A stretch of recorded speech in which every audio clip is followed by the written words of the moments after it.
لا چەپڕشەکانی هەفتەی چوارەمی خولی نابی باسکەی کوردستانی ژانەی قەڵا ڕۆژی شەمەل لە کاتژمێر 3 دوای نیوەڕۆمی ئەوەنداریانی دووبز دەکات. قەڵا دویاری لە دەروی خاکی خۆی ئەنجامدا و لە هەر دویاریش سەرکەوتووە بۆیە چای لە پێشەنگی و نازناوی خولەکە هەرچەندە وەک ڕانەریانەکە باسی دەکات یاریزانێکی پێکانی و دو یاریزانیش لە خولی عراقیدا بەشدارن. اصلی دو یاری ما کلیه لگل دربندی خانج من یاری کلیه و لگل سولافشیه فضل خودی الحمدلله هر دو سرکفتن ما اینا یاری سیام لگل دبز شنبیا بید خود حسکه دیگه شنبه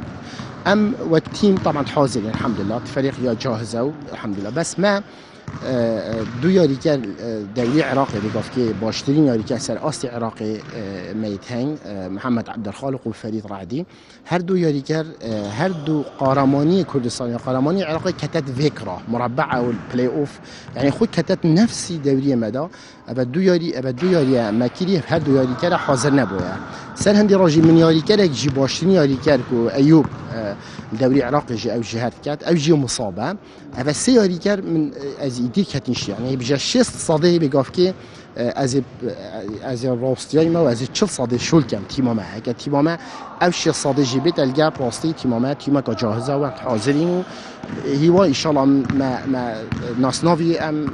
محاولب كان ان شاء الله دس خوب ببینیم هكا خودت عا توفيق ده